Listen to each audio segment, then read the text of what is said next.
pequeño recuerdo anatómico que nos va a servir para comprender mejor la magnitud del problema que vamos a tocar, que son las valvulopatías. En este recuerdo anatómico no es que vamos a revisar toda la anatomía del corazón, pero solamente algunas cosas para reflexionar. Aquí tenemos una imagen del corazón que ha sido decapitada a las aurículas y vemos el plano donde se encuentran todas las válvulas, ¿correcto? Entonces, tenemos la válvula tricúspide, la válvula mitral, la válvula aórtica y la válvula pulmonar, ¿correcto? No es que vayamos a escribir cada una de las válvulas, ustedes lo pueden ver en cualquier libro de anatomía, pero lo que vamos a reflexionar es en lo siguiente. Primero, que las 4 válvulas están en el mismo plano horizontal, ¿correcto? Entonces, este plano horizontal, donde están las 4 válvulas, es infactible gracias a que hay un tejido fibroso que sostiene dichas válvulas, ¿no es cierto? Y que permite, ¿no?, que estén ahí asentadas las respectivas válvulas. Y este plano horizontal, o sea que las 4 válvulas están en el mismo plano, cuando uno ve el corazón por afuera no sabe si una válvula está más arribita, más abajo, qué sé yo. No, las 4 válvulas están en el mismo plano horizontal. Y este plano horizontal intersectado por el septum interauricular e interventricular es lo que dan, o lo que se denomina la cruz del corazón. Esta cruz del corazón, con este tejido fibroso, permite que el corazón pueda cumplir a cabalidad su función de bomba. Todo el corazón es puro músculo, ¿correcto? Y este músculo puede hacer la función de bomba gracias a que sus fibras musculares están fijas en 2 puntos en este plano horizontal fibroso.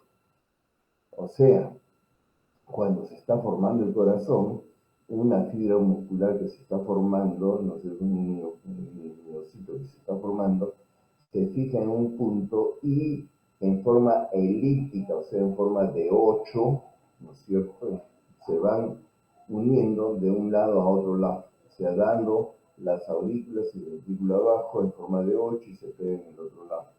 Entonces, eso permite que el corazón pueda hacer la función de bomba con la contracción alterna entre sístole de las aurículas con diástole ventricular y luego a la inversa, diástole auricular y sístole ventricular y así.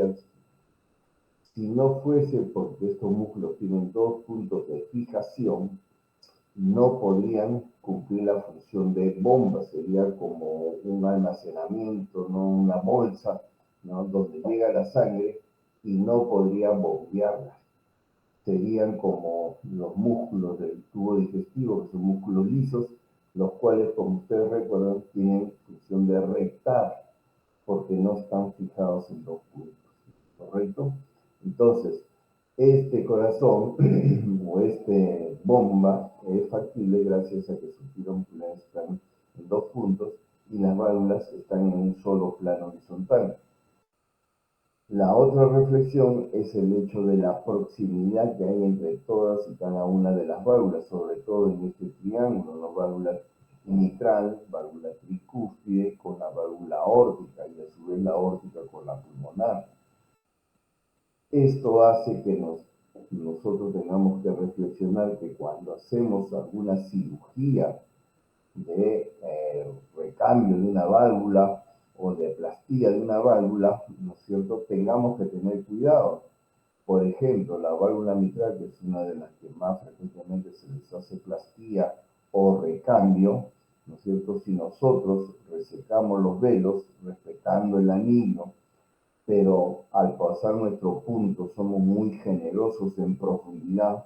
Recuerden que nosotros entramos por un costado de la aurícula, como vamos a ver más adelante. Entonces, definitivamente en profundidad tenemos que calcular exactamente para no agarrar mucha carne, porque si nuestro punto es muy profundo, podríamos, sin quererlo, comprometer este velo de la válvula tricúspide.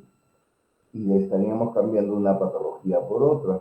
Si hemos cambiado la válvula porque tenía estenosis, le estamos dejando a la válvula tricúspide una insuficiencia, entonces estamos cambiando una patología mitral por una patología no tricúspide, la cual, bueno, probablemente no repercuta demasiado en el funcionamiento del corazón, pero si esta contingencia sucediese igual en esta zona de la válvula mitral, en el velo anterior, ¿no es cierto? Y ponemos un punto muy generoso, podemos comprometer este velo de la válvula aórtica y le estaríamos dejando una insuficiencia valvular aórtica aguda, la cual sí podría llevarlo a que el ventrículo tenga un poco de insuficiencia en su funcionamiento, ¿no? Porque se ve sobrecargado de volumen.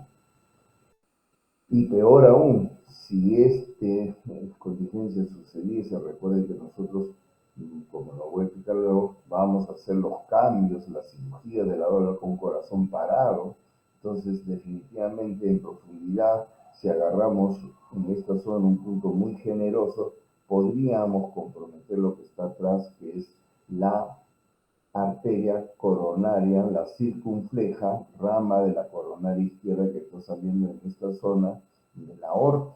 Entonces, si estrangulamos esta circunfleja, obviamente no va a haber circulación en las coronarias y sobre todo en sus ramas marginales que irrigan toda la cara posterolateral izquierda. Y obviamente ese ventrículo, después que hemos hecho la cirugía, ¿no? Y que queremos que vuelva a latir, no va a latir porque toda esta zona se ha infartado. ¿Está claro? Y obviamente no tendría ninguna gracia que hayamos cambiado muy bonita la válvula, pero que el paciente se muera porque el ventrículo está todo infartado. Correcto. Entonces, son pequeños detalles que hay que tener en cuenta en base a estas láminas. En esta lámina es las mismas válvulas, solo que en otro momento. En este momento estamos en la sístole ventricular, donde las válvulas mitral y tricúspide deben de estar cerradas para impedir que la sangre se retorne a las aurículas y que toda la sangre salga por la aorta y por la pulmonar. En la lámina anterior estábamos durante la diástole ventricular, en la cual las válvulas auriculoventriculares están plenamente abiertas, permitiendo el pasaje fácil de la sangre de las aurículas a los respectivos ventrículos. ¿Está claro? Este es otro corte del corazón, ya no transversal, sino un corte sagital. Lo hemos abierto como si fuese un sándwich. Y lo primero que llama la atención es la diferencia de espesor que hay entre la pared libre muscular del ventrículo izquierdo con relación a la pared libre del ventrículo derecho. Como ven, la diferencia de espesor es bastante significativa, por lo menos unas 4 o 5 veces la diferencia entre el grosor de uno y otro. Y esto es debido, como ustedes ya comprenderán, al hecho de que hay diferencia en las presiones que maneja cada ventrículo. Todo músculo enfrentado a una resistencia se hipertrofia, como los que hacen fisicoculturismo, que levantan pesos, se les hipertrofian los músculos, ¿no? Igual es en este caso. El ventrículo derecho, como ustedes recordarán, nos envía la sangre, ¿no?, hacia los pulmones para que se oxigene la sangre venosa. La distancia de recorrido que hay desde el ventrículo derecho hacia la célula más distal de los alvéolos pulmonares no es más allá de 25 o 30 centímetros, porque los pulmones están abrazando al corazón. ¿Correcto? Entonces, las presiones que maneja este ventrículo derecho son alrededor de 20-25 milímetros de mercurio. En cambio, ¿no?, el ventrículo izquierdo tiene que enviar la sangre hasta la última célula de la planta de nuestros pies, como también hasta la última célula de nuestro cuero cabelludo, o sea, contra gravedad, como se dice. Por lo tanto, tiene que hacer mayor presión, ¿no? Para enviar la sangre hasta ese recorrido, donde hay obviamente mayor cantidad de ramificaciones, etcétera, etcétera. Entonces, el ventrículo izquierdo, como ustedes recuerdan, maneja presiones alrededor de 110, 120, 130 de sistólica. Eh, por eso la diferencia de espesor que hay entre la pared libre del ventrículo izquierdo con la del ventrículo derecho. ¿Correcto? Otro detalle que debemos analizar en esta lámina es lo que se denomina, ¿no?, las válvulas o el tipo de válvula. Acá tenemos la válvula aórtica, correcto. En las láminas anteriores, ahí están las láminas aorta y pulmonar, que como ven, son descritas como si fuesen nidos de paloma. Son tres folletitos así muy bonitos, correcto. Y estas válvulas se denominan válvulas pasivas, porque cuando se produce la sístole ventricular, tanto de derecho a izquierdo, ventrículo derecho a izquierdo, la sangre, ¿no es cierto?, es lanzada hacia la aorta en el caso del ventrículo izquierdo, y esta presión de la sangre abre las válvulas hacia arriba, ¿correcto? Las arterias, la aorta y la pulmonar, son arterias que tienen tres capas musculares y obviamente cuando la sangre pasa las dilata y luego estas capas musculares se contraen, haciendo que la sangre que ha pasado, que está yendo hacia adelante, parte de esas sangres, al contraerse la arteria, se regresa y es la misma sangre que choca contra el borde de estos folletos valvulares y la cierra. O sea, son válvulas pasivas porque la misma sangre las abre al pasar hacia arriba, ¿no?, en este caso hacia adelante, y la misma sangre la cierra, ¿no?, en su regurgitación o en su regreso hacia el ventrículo. ¿Está claro? Entonces, por ese motivo son válvulas pasivas. No hay ninguna cuerda que las abre, ni músculo, ni nada. Son folletos que se abren y se cierran por acción del empuje de la misma sangre. ¿Está claro? En cambio, la válvula tricúspide y la válvula mitral está constituida por los folletos que ya hemos visto, ¿no? Los folletos anterior, posterior en el caso de la válvula mitral y tres folletos en la válvula tricúspide. Y estos en sus bordes están, ¿no?, tienen las cuerdas tendinias que están ancladas en los músculos papilares. Entonces, cuando en la diástole, como se ve en la foto, las válvulas están abiertas, permitiendo que la sangre pase libremente de las aurículas a los ventrículos, estas válvulas están abiertas, ¿no?, y los músculos están todos relajados en la diástole ventricular. Cuando ya se está llenando el ventrículo casi en su totalidad, se produce lo que se denomina una contracción isovolumétrica.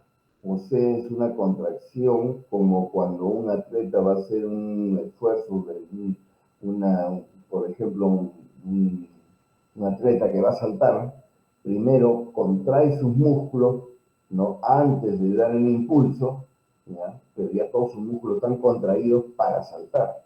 Igual acá, se contraen los músculos papilares, tiemblan las cuerdas tendinias y como estas están entrecruzadas, ¿no es cierto?, como las cuerdas de una, ¿cómo se llama?, de un paracaídas, ¿no? Entonces cierran la válvula y inmediatamente, en cuestión de milésima de segundo, se produce propiamente la contracción del ventrículo, pero ya encuentran las válvulas cerradas y la sangre no tiene otro camino por donde ir, que si no es hacia las respectivas válvulas, hacia las respectivas arterias aorta y pulmonar. ¿Está claro? Por eso es que se denomina que estas no son simplemente válvulas, son aparatos valvulares. Y hay que tener un buen conocimiento tanto de la anatomía como de la tensión que debe haber en las cuerdas tendinias y la forma de los velos cuando un cirujano pretende hacer una plastía, un arreglo de la válvula. Recuerden que lo hacemos con el corazón parado y en diástole. Entonces, Luego del arreglo que le podemos hacer una válvula, a la hora que empieza la contracción, recién ahí vemos si el arreglo que le hemos hecho es suficiente o es un desastre, ¿no? Y entonces tenemos que cambiar la válvula. ¿Está claro? Entonces, estos son aparatos valvulares. Ahora bien, entrando ya de lleno al tema, ¿no es cierto? Las valvulopatías en general se describen como las enfermedades que afectan a las válvulas cardíacas, ¿no es cierto? Y afectan sobre todo en su funcionamiento, porque son aparatos móviles. Entonces, las causas pueden ser congénitas, pueden ser adquiridas, sea por fiebre reumática o por infecciones como endocarditis, ¿no es cierto? Y una tercera causa degenerativa. Perdón. Ahora bien, cuando hablamos de incidencia, hasta hace unos años, la valvulopatía más frecuente era la estenosis de la válvula mitral, que era de origen adquirido por fiebre reumática. ¿Está claro? Sin embargo, con el correr de los años y actualmente las poblaciones, ¿no?, viven más años, cada vez más está aumentando la incidencia de la estenosis de la válvula aórtica, que actualmente ocupa el primer lugar, pero esta estenosis es de origen degenerativo. ¿Está claro? Entonces, no es que hayan desaparecido o haya disminuido la cantidad de pacientes que hacen, ¿no?, valvulopatía mitral por fiebre reumática, sino que lo que ha aumentado significativamente es la estenosis de la válvula aórtica, pero de origen degenerativo. ¿Está claro? Después de estas, que son las más frecuentes, ya vienen las respectivas insuficiencias. Ahora bien, siendo la estenosis de la válvula mitral la que más frecuentemente se da en personas jóvenes, vamos a repasar un poco cómo es la fisiopatología de estas valvulopatías para que puedan magnificar, comprender el por qué la necesidad de tener que operar. ¿Está claro? Porque si no, sería muy fácil, iría directamente a cómo se hace el tratamiento quirúrgico. Pero primero debemos de comprender el por qué tenemos que operar a un paciente. Entonces empezaremos con la que es más florida en su sintomatología y su fisiopatología más interesante. ¿Cuál es la estenosis de la válvula mitral? Esta estenosis de la válvula mitral, ¿no es cierto?, que se origina a consecuencia mayormente de la fiebre reumática denominada así, no porque tenga que ver con el reuma o con enfermedades artríticas o reumatoideas, sino es por el hecho de que en la infancia los niños, por infecciones de las vías respiratorias altas, uno de los gérmenes es el estafilococo aureus beta-hemolítico. Y este germen tiene la particularidad que, bueno, atacada a la persona, se genera una anticuerpos contra este germen, pero estos anticuerpos, por circunstancias no muy claras, ¿no?, confunden al corazón con los anticuerpos, con los, digamos, con los gérmenes, ¿no?, del estafilococo aureus beta-hemolítico y lo atacan. Este primer ataque se denomina fiebre reumática. Y a partir de ese momento, o sea, siendo niños, es un ataque diario, constante, permanente de la válvula mitral, la cual en el transcurso de los años se va deformando. Si se deforma y se pegan las comisuras, no se cierra el orificio, lleva a la estenosis de la válvula mitral. Si por el contrario se abre, lleva a la insuficiencia que vamos a ver luego. Entonces, este periodo de latencia, ¿no es cierto?, hasta que los síntomas, ¿no?, son bastante manifiestos, se calcula que tarda más o menos unos 15 años, 15 a 20 años. Entonces, un niño que hace su infección entre los 5, 6, 7 años, recién va a debutar con la patología de estenosis de la válvula, ¿no es cierto?, recién se va a hacer florida cuando tiene 27, 28, 30 años. ¿Está claro?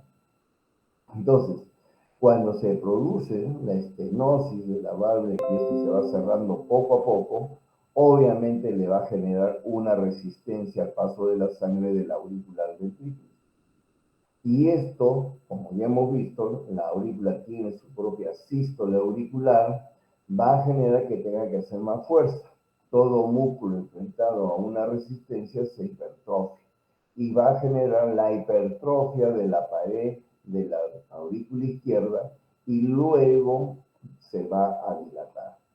Obviamente que esta sangre que está acumulándose en la aurícula izquierda porque cada vez pasa con más y más dificultad, genera una resistencia en forma retrógrada, ¿no es cierto? Entonces va a haber hipertensión en las venas pulmonares, en el capilar venoso pulmonar y luego en el capilar intersticial arterial pulmonar. Y obviamente va a generar un edema intersticial primero y después una congestión de los alvéolos, se llenan de líquidos del traslado y ese líquido va a ir llenando de abajo hacia arriba, porque casi todo el día estamos con el tórax en posición vertical, sea que estemos sentados o estemos de pie.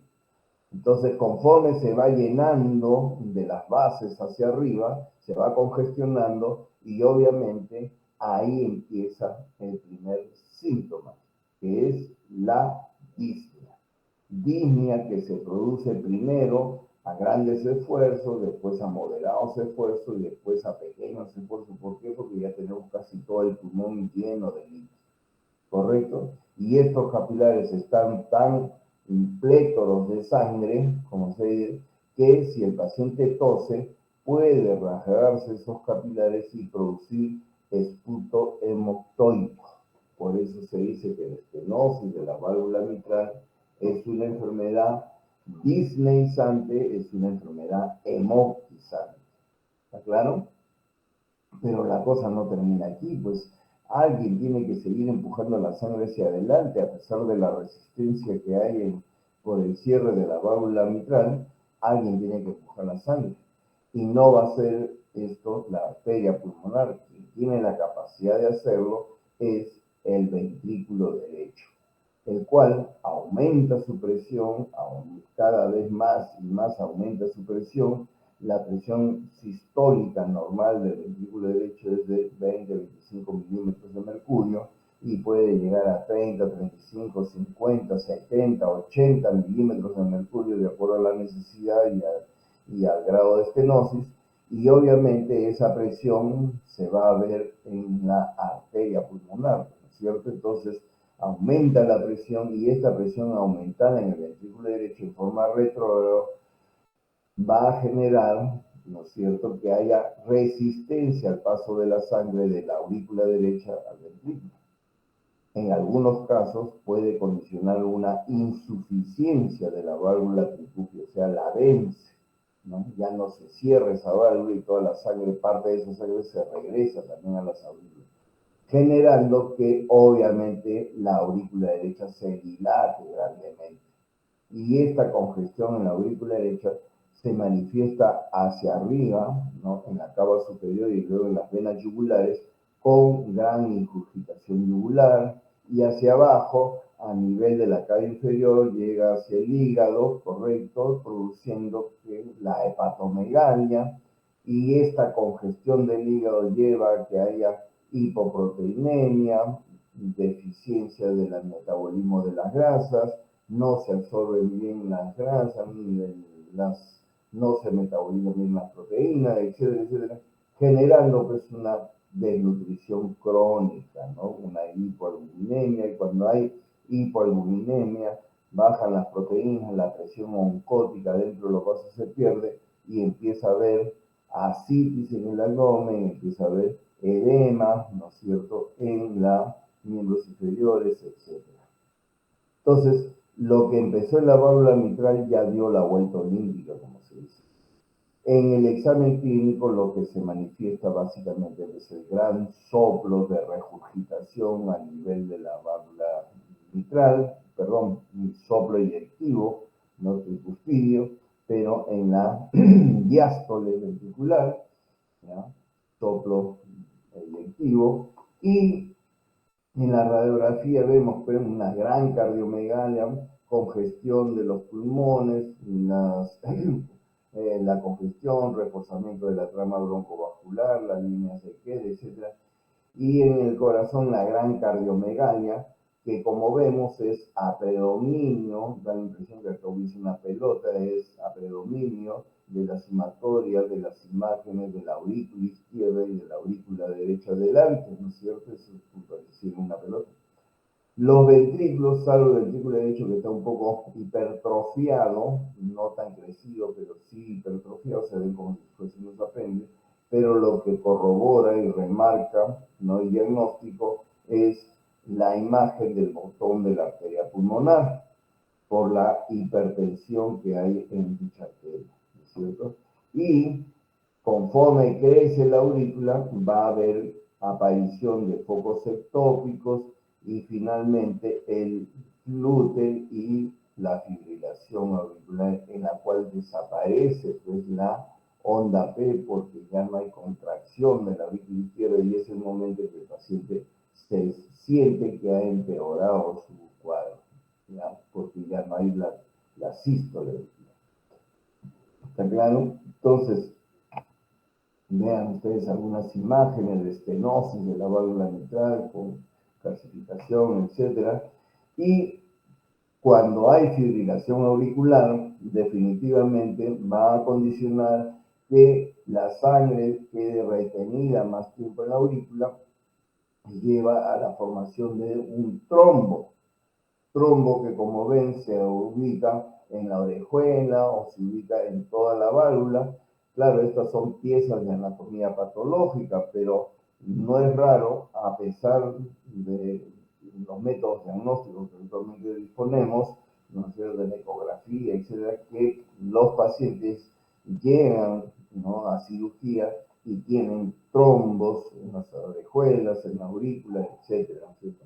Estos trombos, desgraciadamente, en cualquier momento pueden fracturarse y producir un émbolo que se va a disparar a cualquier parte de la economía y nos va a producir un infarto, que desgraciadamente puede ser un infarto cerebral, un infarto a las propias coronarias, llevando a un infarto del miocardio, un infarto mesentérico, el síndrome isquémico de miembros inferiores, ¿no es cierto?, por embolia, un infarto renal, etcétera, etcétera.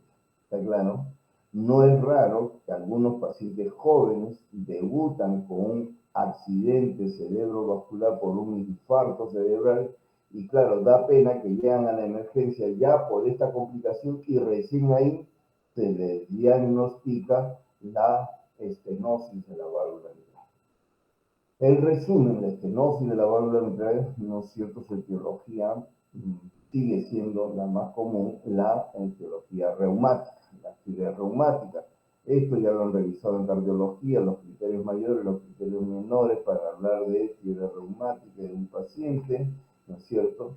Obviamente que los síntomas principales, como le digo, disnea, hemoptisis, embolismo, ¿no es cierto? Hay un gran crecimiento de la aurícula izquierda y la indicación para el tratamiento quirúrgico. Primero, antes, ¿no?, hasta hace unos años, los cardiólogos mantenían a los pacientes, ¿no?, en clase funcional 2, 3, ¿no?, o sea, 4, ¿ya? Prácticamente ya los mandaban a cirugía cuando estaban caquéticos, ¿no?, con una desnutrición,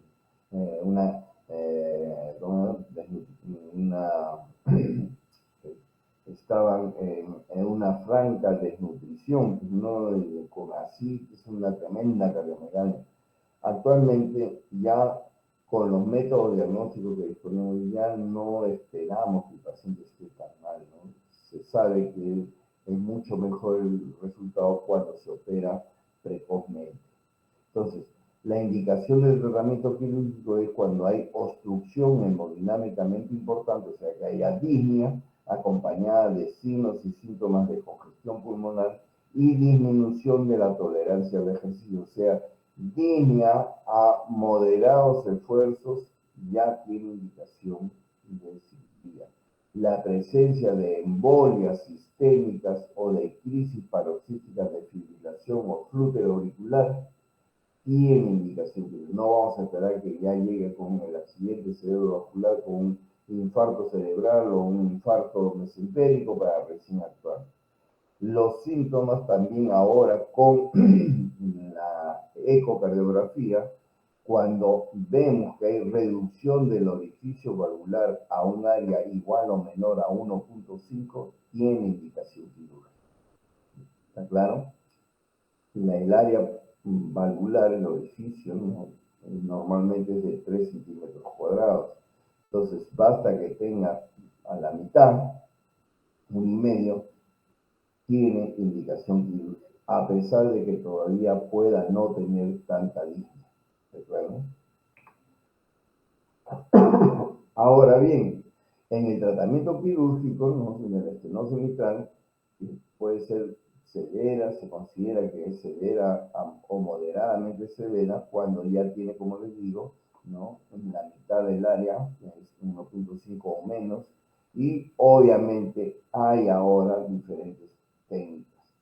Se puede realizar la comisurotomía, ¿no?, o sea, una valvuloplastía percutánea con catéter balón, cuando la válvula está cerrada, ligeramente pegada, esclerosada, pero todavía no tiene calcificación ni tampoco se ha quedado fija, o sea, que tiene movimiento, ¿ya? Mientras tenga movimiento y no tenga calcificación y sea un poco de edema, se puede hacer la valvuloplastía con catéter balón. Pero cuando ya está comprometido el aparato valvular, pero no hay calcificación, no hay trombo, no hay, se puede hacer la comisurotomía ya por cirugía, abriendo la aurícula y haciendo los cortes en las comisuras para devolverle la funcionalidad a la válvula, ¿verdad? Cuando no se puede hacer la valvuloplastía porque hay calcio, hay una insuficiencia agregada, hay mucha esclerosis, ya la válvula está rígida, entonces se debe de reemplazar, sea por una prótesis biológica o por una prótesis mecánica. Eso con más detalle lo vamos a ver luego. Insuficiencia de la válvula mitral. Aquí la cosa es menos compleja. Obviamente que no hay ninguna resistencia al paso de la sangre de la aurícula izquierda a ventrículo izquierdo, porque la válvula está demasiado abierta y no se cierra en el momento de la sístole ventricular. Entonces, un poco de sangre que se regresa a la aurícula, como la pared muscular de la aurícula es suficiente, se contraen y como no hay ninguna resistencia a la salida de la sangre, la lanza de nuevo al ventrículo y así. Entonces está en eso que la sangre va y viene, ¿ya? Y es ese retorno de sangre que hace que se vaya dilatando la aurícula, pero no hay engrosamiento de las paredes, ¿está claro? Se dilata más que todo. Y obviamente se va a dilatar hasta lo máximo que dé su estiramiento, la capacidad de estiramiento de esas fibras musculares. Y recién ahí va a empezar a generar congestión, resistencia, ¿no es cierto? Y van a empezar los síntomas, ¿está claro? Muchas veces los pacientes con insuficiencia valvular mitral son diagnosticados porque pasaron por algún chequeo médico para un certificado de trabajo, alguna cosa, y quien los examinó le encontró la presencia de un soplo, ¿no es cierto?, en la sístole ventricular, durante la sístole. Es un soplo de regurgitación, ¿no es cierto?, porque la sangre se regresa. Y como ven, hay muy poco compromiso del lado derecho del corazón. Lo que vemos, y a veces la radiografía es la que le hace el diagnóstico, porque vemos una tremenda cardiomegalia, ¿no?, a predominio del crecimiento de las aurículas, ¿ya?, dilatación de la aurícula, sobre todo la aurícula izquierda, pero no hay hipertensión pulmonar y el ventrículo, ¿no?, el ventrículo derecho es el único que se dilata un poco. ¿Está claro? Entonces, generalmente estos pacientes toleran mejor su enfermedad, son diagnosticados más tardíamente porque obviamente tiene que haber demasiado crecimiento de la aurícula para que lleven a la congestión y al edema pulmonar. ¿Está claro?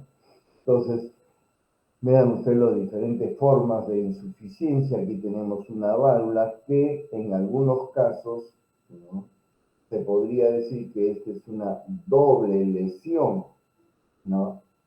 Esta válvula probablemente haya estado por la calcificación que hay del velo mural. Podemos decir que esta válvula ha estado evolucionando hacia la estenosis, pero como ven, se ha fracturado, se ha roto en una zona, cuando estaba acartonada, se ha roto, dejando un tremendo orificio. Entonces, lo que iba hacia la estenosis se ha terminado convirtiendo en una tremenda insuficiencia. ¿Está claro?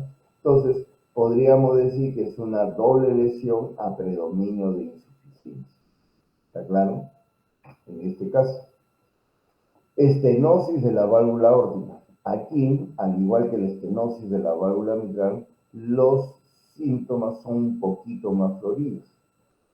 Como ustedes comprenderán, la válvula aórtica se va cerrando, sea por cuestión congénita, sea por fiebre reumática o en forma degenerativa, como vemos en los viejos, ¿no es cierto? Y al irse cerrando progresivamente va generando que el ventrículo izquierdo tenga que hacer más fuerza, llevando a que haya una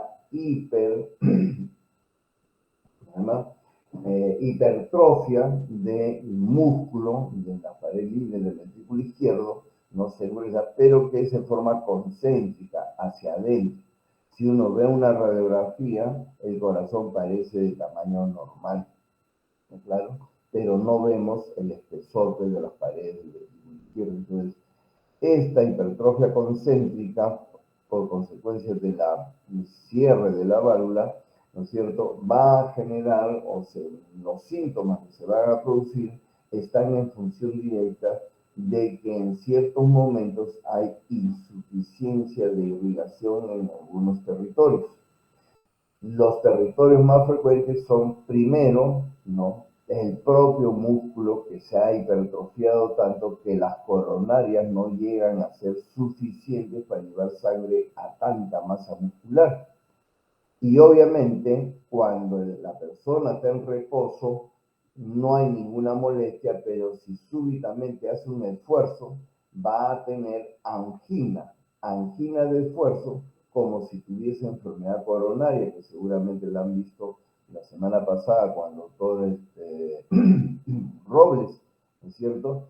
Y que esta simulación de angina, ¿no?, es simplemente porque no pasa suficiente cantidad de sangre hacia las coronarias, a pesar de que las coronarias pueden estar totalmente libres de ateromas. ¿Está claro? Entonces, la angina es uno de los síntomas y el otro síntoma es el síncope. El síncope es una especie como parecido al desmayo, la persona pierde el conocimiento en fracción de milésima de segundo, pero igual lo recupera. Y esto se produce porque el cerebro no tolera los flujos bajos de presión o de circulación de la sangre. Entonces, cuando una persona tiene una estenosis de la válvula aórtica severa, normalmente cuando cualquier persona se agacha o está en posición horizontal y súbitamente se incorpora, se pone de pie, tiene que haber una subida de presión para mantener un flujo constante, ¿no?, intracerebral. La persona que tiene estenosis de la válvula aórtica y que este ventrículo ya está trabajando a su máxima capacidad de fuerza, ya no tiene más fuerza, cuando esta persona súbitamente de la posición horizontal pasa a la posición vertical, se pone de pie y que tiene que hacer ese arresto de subida de presión, ya no le alcanza.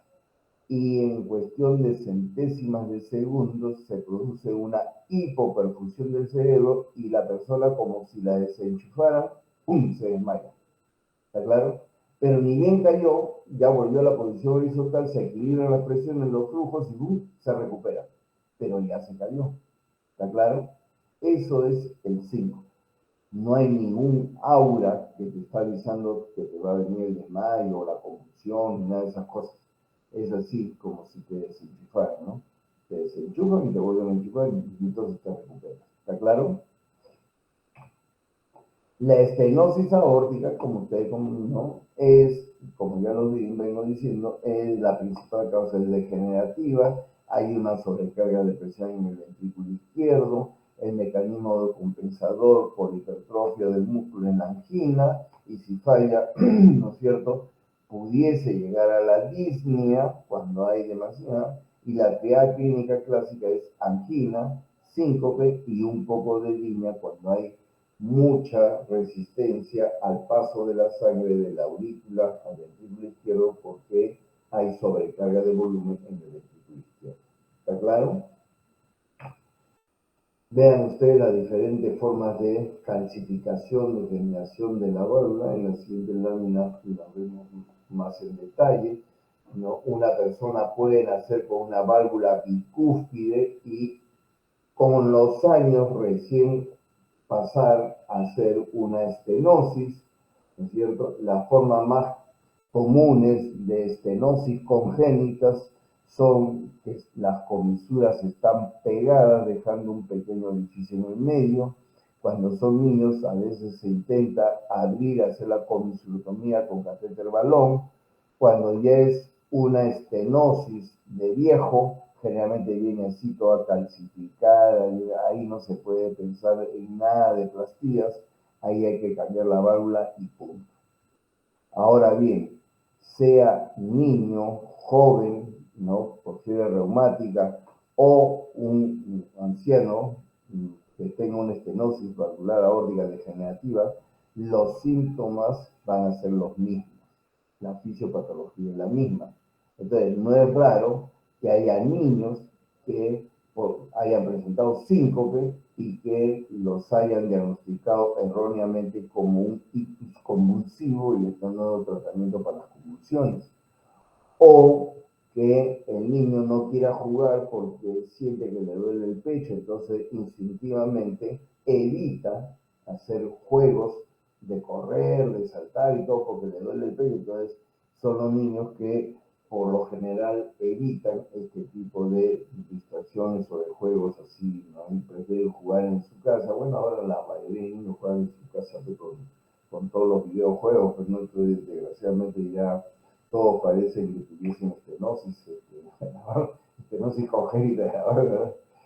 Pero antes sí, los niños jugaban en la calle y algunos preferían los juegos de casa porque, o sea, no lo sabían explicar, pero les olía el pecho, ¿no? Hasta que alguien les ocultaba y me encontraba el sombra. En la insuficiencia es, al igual que la insuficiencia mitral, un cuadro que tarda mucho más en presentarse y que generalmente la mayoría de las veces es diagnosticado porque alguien le tomó una radiografía y sobre todo porque lo ocultaron y le encuentran la presencia de un soplo, ¿no es cierto?, de regurgitación a nivel del foco mitral, del foco aórtico, ¿no es cierto? Aquí, como igual que la insuficiencia mitral, la sangre pasa libremente a la aorta, o sea que el músculo del miocardio no tiene por qué hipertrofiarse, porque no hay resistencia, lanza la sangre libremente, pero parte de esa sangre se regresa. Entonces, en el siguiente latido viene más sangre de la aurícula y la sangre que se regresó de la aorta, y eso le va generando cierta dilatación al ventrículo. Y por eso la forma media redondeada como si fuese una gota, ¿no? Entonces, obviamente que le toman un electro y le van a ver los signos electrocardiográficos de hipervolemia, pues no sé, en el ventrículo, y eso es lo que va a hacer el diagnóstico fuera del soplo. ¿Está claro? Entonces, las formas de insuficiencia y simplemente para hacer un poco digamos, de cientificismo, por decir así, pacientes menores de 70 años, las causas de la estenosis valvular aórtica generalmente son bicúspides y inflamatorias por fibra reumática, ¿correcto? Bicúspides son congénitas e inflamatorias. En cambio, la mayoría de pacientes por encima de 70 años, principalmente es de causa degenerativa, ¿verdad? Y en segundo lugar, las bicúspides que llegaron a viejos terminan produciendo estenosis de la válvula aórtica. Ahora bien, todas estas fisiopatologías que hemos revisado, sobre todo la estenosis de la válvula mitral, era bastante conocida pues, en los inicios del siglo XX. Ya los médicos, los cirujanos, habían aprendido muy bien a abrir el tórax. Habían aprendido a abrir el tórax, ¿no? En tantas batallas donde se habían aprendido los cirujanos, ¿no? En los hospitales de campaña, pues a darle tratamiento, abrían muy bien el tórax para tratar algunas ya patologías del pulmón, sobre todo por tuberculosis, etc. Y muchos de estos clínicos veían, pues, ¿no? Cómo las pacientes con estenosis mitral severa, pues venían todas caquéticas, ¿no? La caquexia cardíaca, o sea, con un gran abdomen lleno de líquido por ascitis, ¿no? Que se ahogaban, estaban en clase funcional 4, estaban ya premortem, como se dice.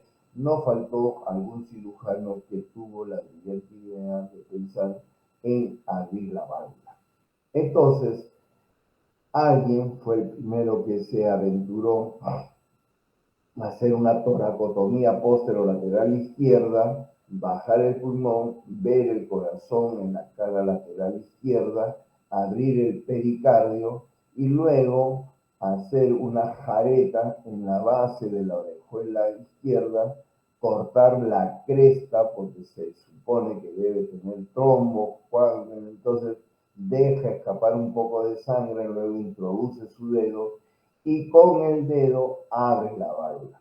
Ese es lo que se llamó, no se llama comisurotomía mitral digital, ¿no es cierto? Transauricular. Obviamente digital porque es con el dedo. Correcto, entonces, a partir de ese momento que por primera vez este cirujano hizo esta comisurotomía, la cosa fue un boom, porque para sorpresa de él mismo, esa paciente que estaba premortem, ¿no? En el postoperatorio inmediato empezó a orinar, pero como nunca lo había hecho, y sus pulmones se fueron limpiando y en cuestión de días ya estaba en clase funcional 3 y después en clase funcional 2 y la persona se reincorporó a sus actividades, fundió edemas y todo. Entonces fue un boom en cirugía, pero que así era la primera vez que se hablaba de un tratamiento quirúrgico para las válvulas, ¿no? Obviamente que acá no había nada de sacropore, ¿no? Era con el corazón latiendo, ¿no es cierto? Y ahí me... Lógicamente que la cuestión era abrir la válvula. Si quedaba un poco insuficiente, ya que no importa, pues no, con tal de que sobreviva la paciente y que al estar abierta la válvula se descongestionaban los pulmones y mejoraba su calidad de vida por tiempo indeterminado, pero, perdón, por unos 10, 15 años, pero mejoraba su calidad de vida. Más adelante ya aparecieron algunos aditamentos para mejorar, pues, ¿no? La performance, digamos, de esta cirugía, entre ellos este dilatador de TACS, en el cual, ¿no? Este aparatejo se mete con la punta cerrada por la punta del ventrículo. Cabe señalar que esta zona de la punta del ventrículo izquierdo es como un ombliguito, es más blando que el resto, ¿no es cierto? Entonces, ahí por ahí se mete este brazo, ¿no es cierto?, que en la punta, cuando ya lo ubicamos, siempre guiado por el dedo, lo hacemos atravesar por el orificio y lo abrimos, ¿no? Y, o sea, cerramos acá la manivela y esto se abre en las ramas y corta en las comisuras, ¿correcto? Dejando abierta la válvula. Entonces, estas eran técnicas, esta es la técnica de comisurotomía mitral transventricular con el dilatador de TAPS. TAPS fue un médico, un cirujano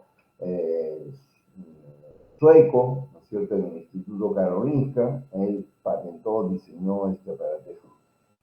Y igualmente, con este aparato se han operado cantidad de pacientes que han mejorado su calidad de vida, ¿no? En el Hospital Revalidati en nuestro país se han hecho estas cirugías hasta la década del 90, 1990 por ahí, ¿no? Ya en el resto del mundo se hablaba de la máquina de circulación extracorpórea, de la parada cardíaca y de la cirugía a cielo abierto. Entonces, en Latinoamérica tardó un poco en llegar, porque desde la década del 50, 60, ya en Estados Unidos, Europa, ya se trabajaba con circulación extracorpórea, pero en nuestro país llegó más o menos la década del 80, 90, y hasta ahí ya dejamos de trabajar con la comisurilotomía, las técnicas cerradas, porque como ustedes comprenderán, es difícil de transmitir el conocimiento, pues no, y en realidad no se sabía exactamente lo que sucedía dentro. El único que sabía lo que pasaba dentro era aquel que metía su dedo, pues, ¿no? Entonces no había forma de agarrar y decirte, ya ahora mete tú el dedo, saca uno, mete el otro, no. Es difícil. Ahí, en un solo día, que en la primera que metí el dedo, no tenía que hacer la comisurilotomía, ¿no? Entonces, como ya viene la circulación extracorpórea y la parada cardíaca, definitivamente vamos a hacer una pequeña explicación de cómo funciona, ¿no?, este sistema. Obviamente que la idea de parar el corazón involucra que, técnicamente hablando, cualquier persona que se le pare el corazón, técnicamente se muere, pues, ¿no? No, está muerta. La idea es parar el corazón, pero mantener con vida a la persona mientras le trabajamos el corazón.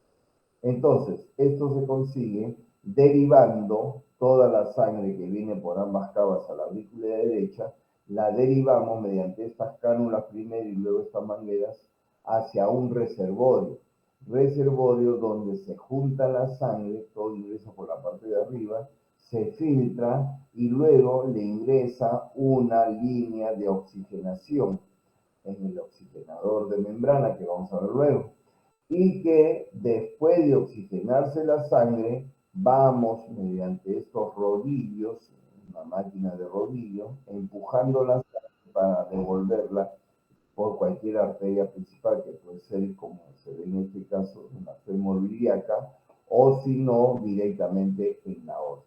Con lo cual ya tenemos al paciente, ¿no?, en derivación, en circulación extracorpórea, y este corazón lo podemos parar para realizar cualquier cirugía. ¿Está claro?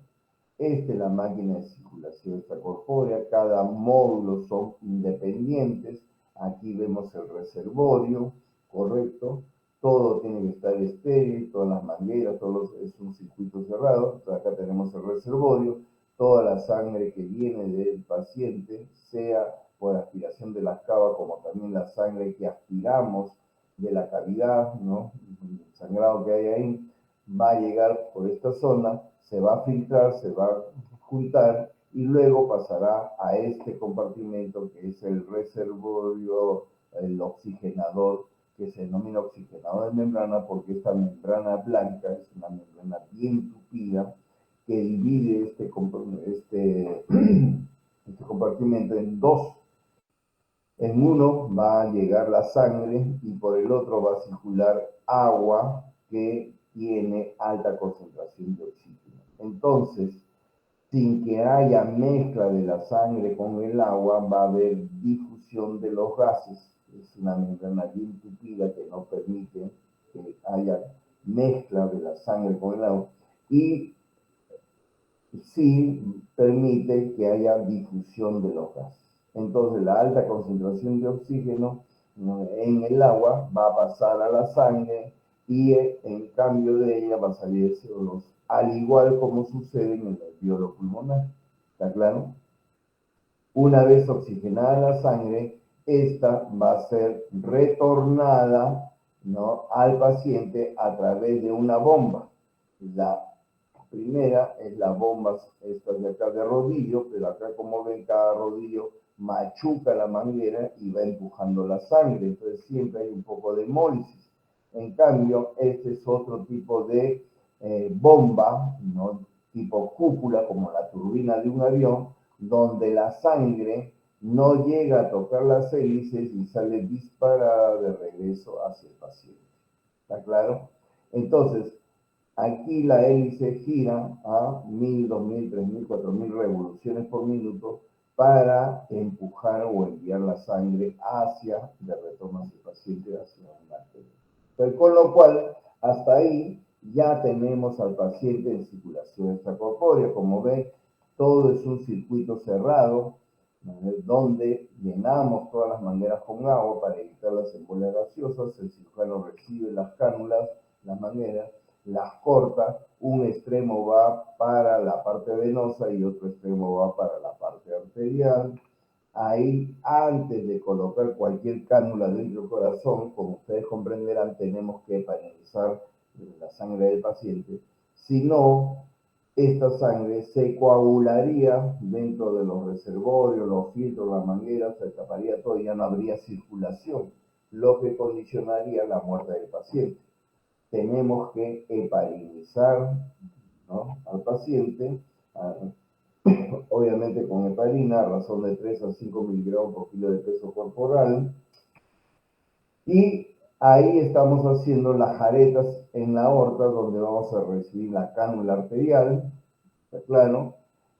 Aquí ya está puesta la cánula arterial. Estas jaretas, con estos cadalzos, ¿no?, estrangulamos la cánula para que no fugue sangre, porque el corazón tiene presión, por supuesto, no le va a dar una presión a la aorta.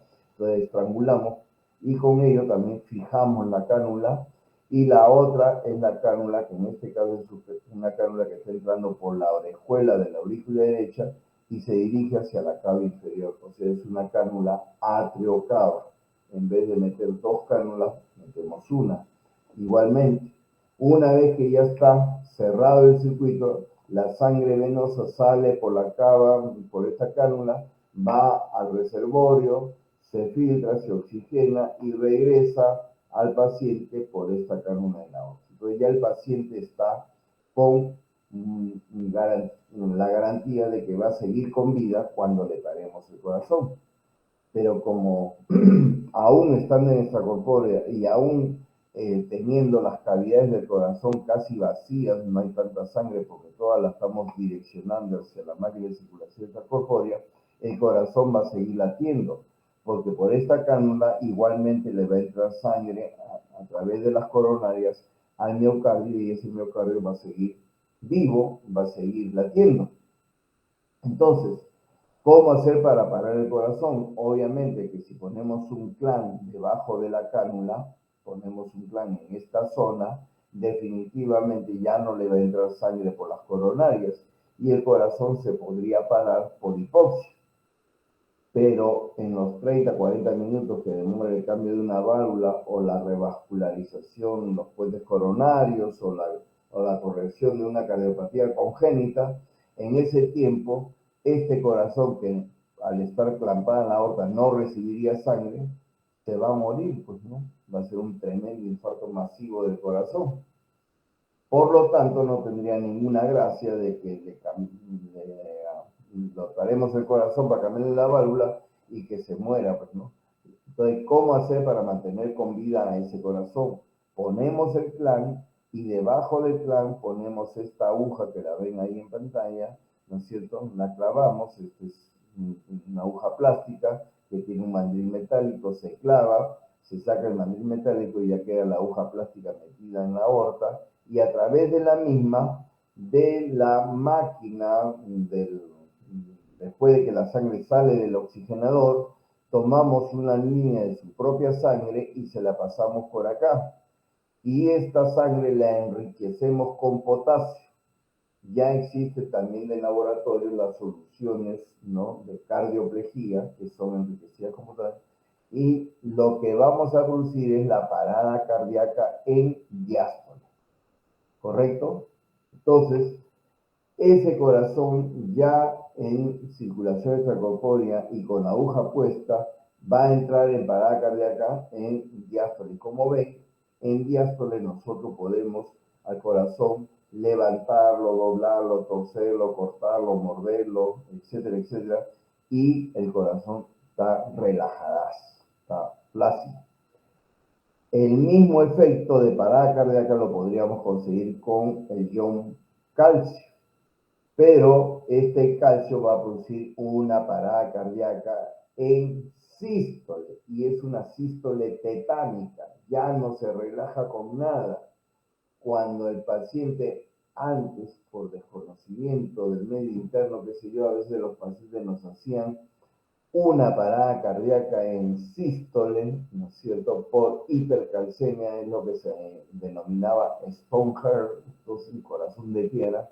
Definitivamente ya al paciente lo declarábamos muerto, porque no se relajaba con nada, ¿ya? Entonces, en cambio, con potasio es el diálogo.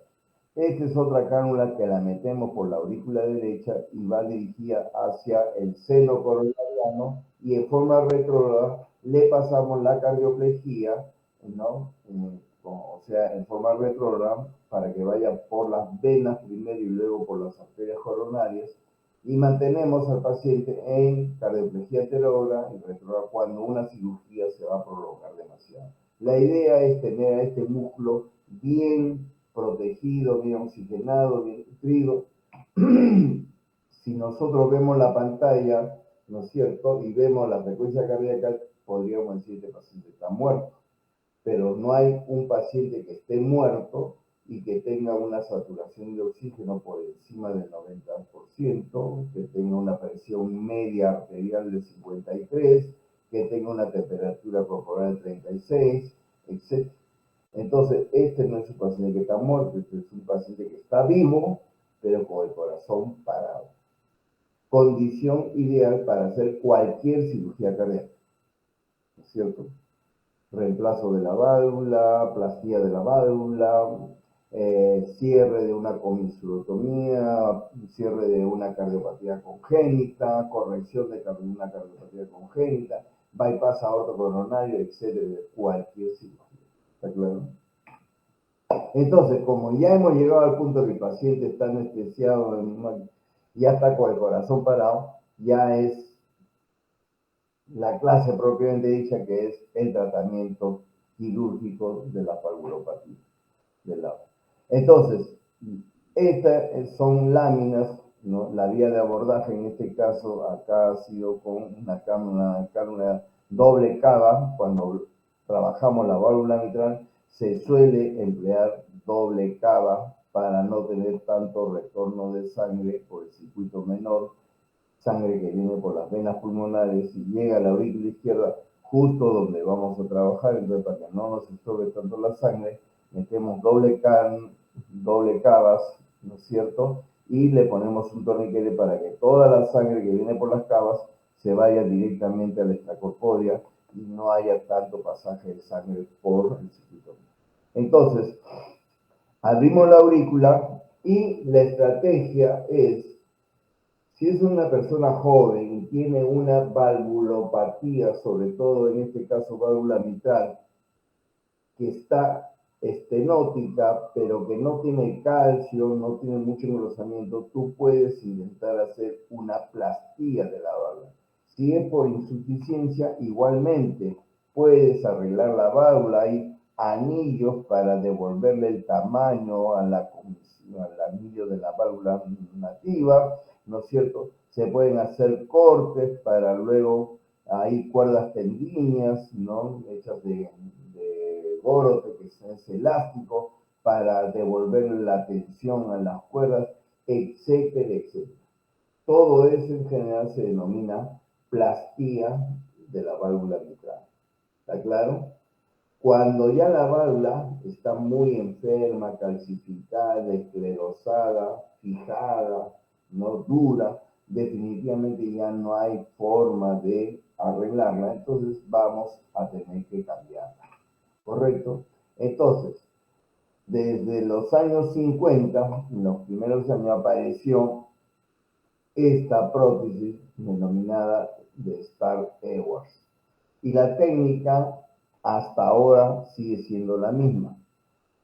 Se corta la comisura de los velos de la válvula, respetando el anillo, se pasan los puntos en el anillo, que pueden ser puntos en U, como se ven, o puntos en 8. La cuestión que se pasan los puntos y luego se pasan en el anillo de la cron de la prótesis. Después se desliza la prótesis, se ubica en su posición, se amarra todos y cada uno de los puntos, porque cada punto viene con dos agujas, en ambos, una aguja en cada extremo, se amarran, se cortan y ya queda la válvula en su posición. Esto es la técnica de reemplazo valvular mitral. Como ven, ¿no? La prótesis ha cambiado, pero la técnica sigue siendo la misma.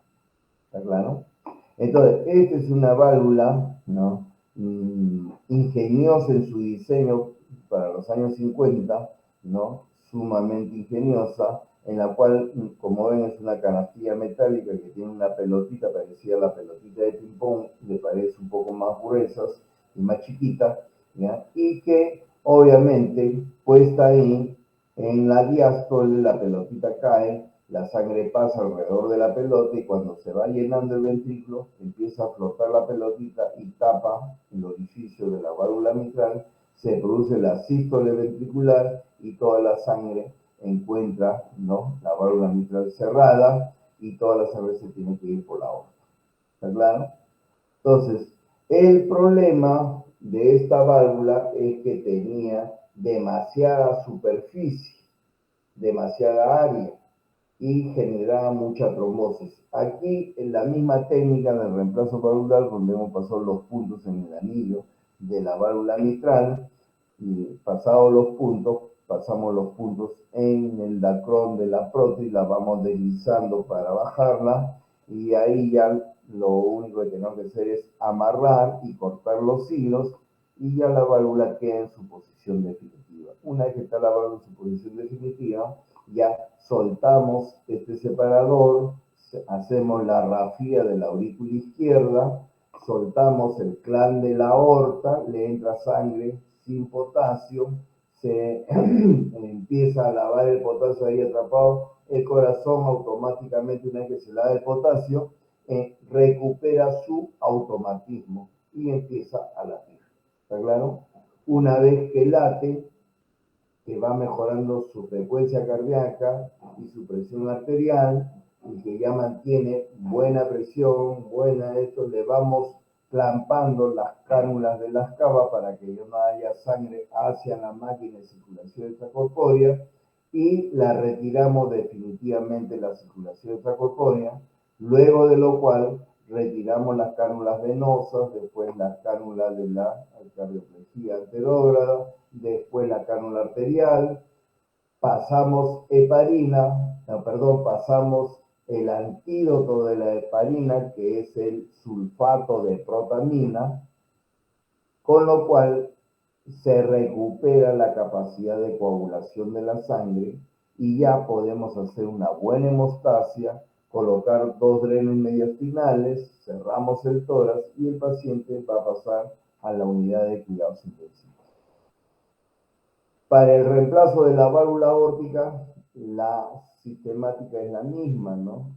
Una vez que clampamos la aorta, paramos el corazón con la cardioplejía, hacemos la aortotomía, la resección de la válvula, respetando el anillo, vamos sacando todo el calcio, etc. Si la cirugía demora mucho, podemos, mediante estas mangueritas, pasar, ¿no?, cardioplejía directamente por el ósculo de las coronarias, ¿no es cierto? Y una vez que ya hemos retirado todo el anillo y que respetamos bien el anillo, lo hemos limpiado de las estípulas del calcio y todo, obviamente que pasamos los puntos en el anillo, después pasamos los puntos en la prótesis, descendemos la prótesis y después de amarrar y cortar los hilos de la prótesis hacemos la rafía de la aorta, ¿no? Guardia griega, ¿no? Como se ve acá, que primero son puntos en zigzag, con lo cual se juntan los bordes de la aorta y luego con otra sutura hacemos un fluye continuo cerrando todo. ¿Está claro? Ahí tenemos una vista de la válvula aórtica donde hemos limpiado bien todas las estípulas de calcio que hay en el anillo, etcétera, etcétera. Ahí estamos, ya hemos pasado los puntos, bajado la prótesis, estamos cortando los hilos, dejando la válvula en su posición definitiva. ¿Está claro? Vean ustedes los diferentes tipos de válvulas, cómo han ido progresando en el tiempo. Esta es como digo la de Star Edward, después vinieron las válvulas de monodisco, de carbón pirolita, y actualmente usamos las válvulas de bidisco, de 2 velos, ¿no? Acá es otras láminas igualitas, ¿no? Donde se ve las prótesis de bola de jaula, ¿no? Incluso empezaron siendo de vidrio en la jaula, bueno, las de monodisco, y actualmente, que son más funcionales, es un flujo central, porque todas estas válvulas de monodisco daban un flujo lateralizado, o sea, la sangre entraba hacia un costado, chocaba contra las paredes del ventrículo y daba la vuelta y salía, ¿no? Acá tenemos ya las de bidisco, ¿no? Igual de carbón pirolita, pero sobre todo siempre en la estenosis de la válvula mitral había el problema con las mujeres jóvenes que estaban no solamente en edad económicamente productiva, sino también en edad reproductiva, que ansiaban la maternidad y que obviamente si eran operadas y se les ponía una prótesis mecánica, si bien es cierto, estas prótesis mecánicas tienen una garantía de fábrica de más de 30 años, tienen el inconveniente de que es necesaria la anticoagulación. Entonces, hay que anticoagularlas con warfarina y para estas mujeres que ansiaban la maternidad no podían ya tener hijos porque la warfarina es teratógena. Entonces, era un riesgo que saliesen embarazadas estando tomando warfarina porque se podían ir ellas mismas en hemorragia, ¿no es cierto? Y el feto no se lograba.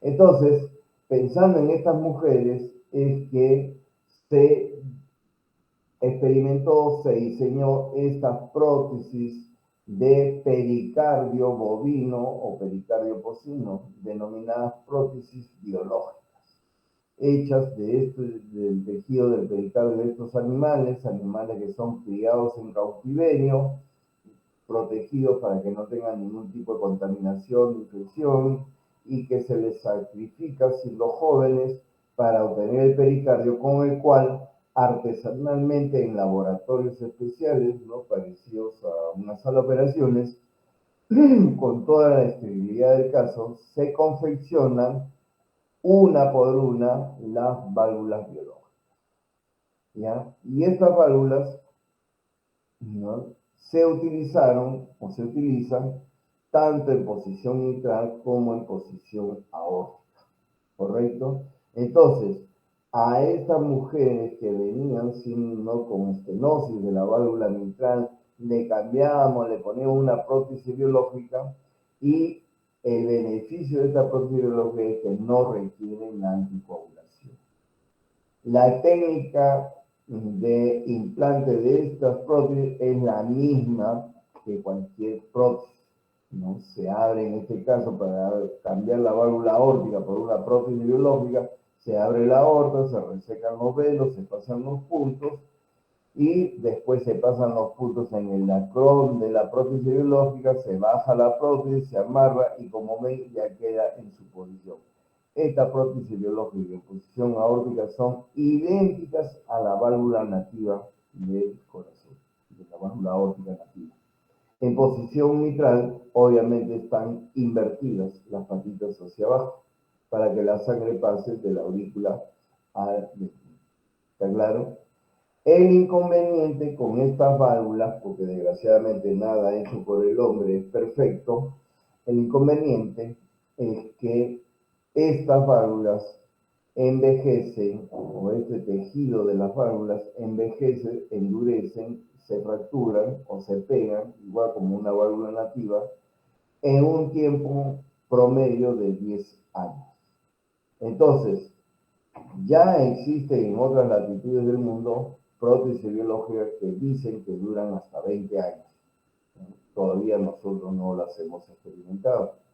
Las que llegan a nuestro medio duran, ¿no?, 10 años en promedio. Entonces, como estrategia a una mujer joven que llega ahora con estenosis, ¿no?, o cualquier otra valvulopatía, y que tengamos que cambiarle esa válvula, sea por estenosis mitral o por un problema valvulopatía aórtica, ¿no?, estenosis aórtica, le damos la alternativa, si ansía la maternidad, le damos la alternativa del uso de las prótesis biológicas, ¿no es cierto?, advirtiéndole que le va a durar en promedio 10 años y que después de ese tiempo va a tener que regresar para que la volvamos a operar y le cambiemos esa válvula biológica por una prótesis mecánica definitiva que ya son de por vida.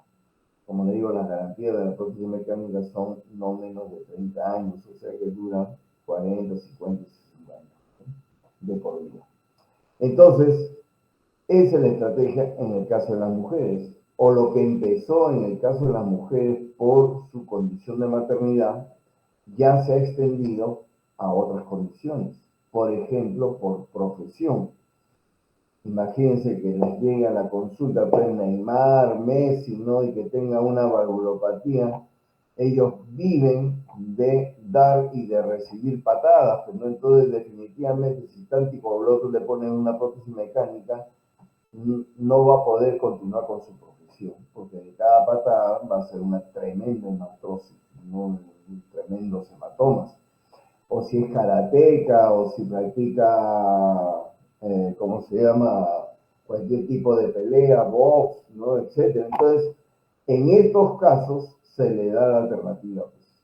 Si viene un futbolista, le dice, mira, te vamos a poner una prótesis biológica y tienes 10 años para conseguir el botín de oro. Después de eso ya vienes, te volvemos a operar, te ponemos tu prótesis mecánica, pero tú ya cuelgas los chipones. Tienes 20, 25 años, hasta los 35 vas a poder jugar y tener una estrella.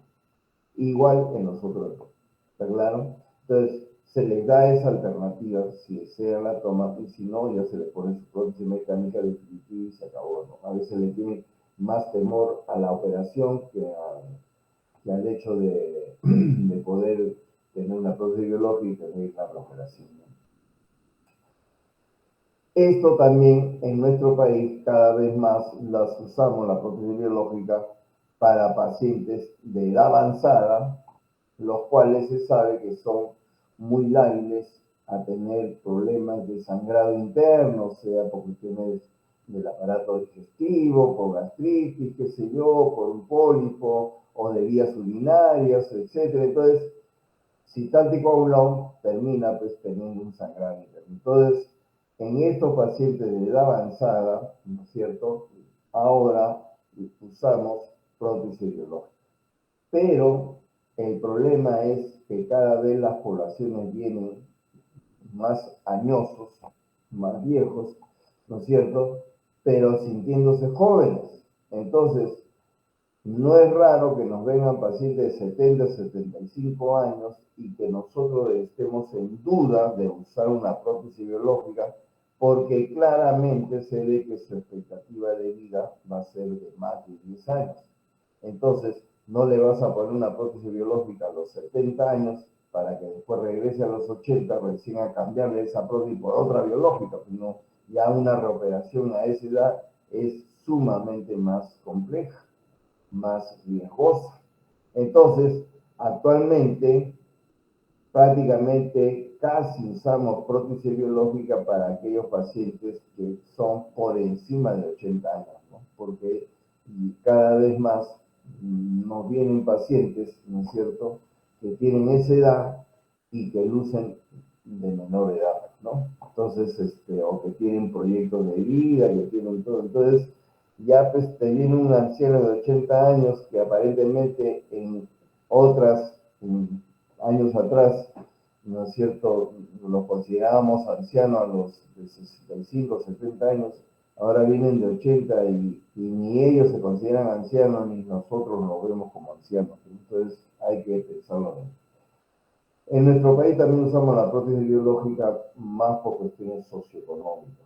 A veces nos vienen pacientes que de la selva, ¿no?, que han estado trabajando en el oleoducto, en el gasoducto, qué sé yo, ¿no?, y que tienen su seguro por la compañía que están trabajando, y le encuentran que tiene un soplo, lo mandan a la capital, a Lima, pum, le diagnosticamos que tiene estenosis de la válvula aórtica, lo vamos a operar y después tenemos que pensar qué prótesis ponerle, porque si tú le pones una prótesis mecánica, ese paciente va a regresar a donde vive.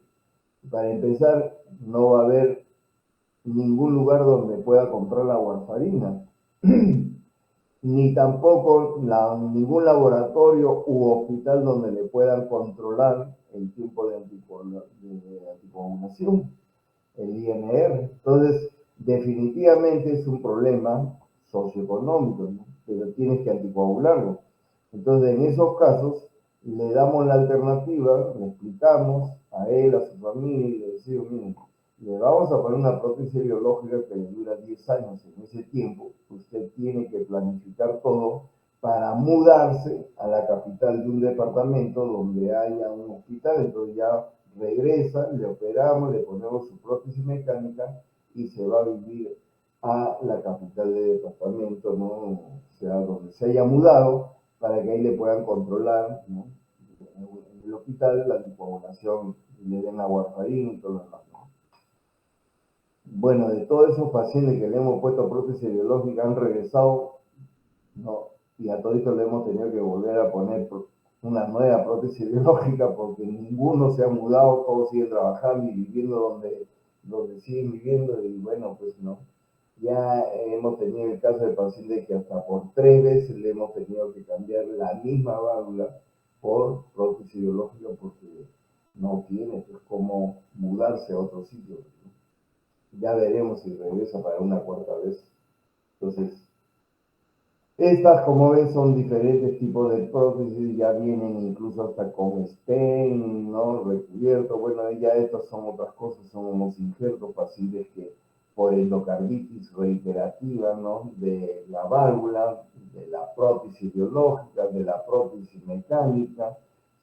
O sea, le sacamos la prótesis en la válvula nativa por endocarditis, le ponemos una prótesis mecánica y al tiempo hay signos de endocarditis de la prótesis, le sacamos esa prótesis mecánica y le ponemos una prótesis biológica que dicen que tiene mejor resistencia a las infecciones, y a veces hemos tenido casos de pacientes que han hecho infección de la prótesis, ¿no?, biológica, y que nos hemos visto en el caso, tenemos 2 casos, por suerte, que son sumamente raros, pacientes a los cuales estos son hominjertos, ¿no?, que les hemos sacado la aorta a los donantes cadavéricos. Cuando no usamos el corazón, le disecamos toda la aorta con su base de implantación desde el ventrículo, se lo sacamos y la usamos como injerto, ¿no es cierto?, en estos pacientes que por endocarditis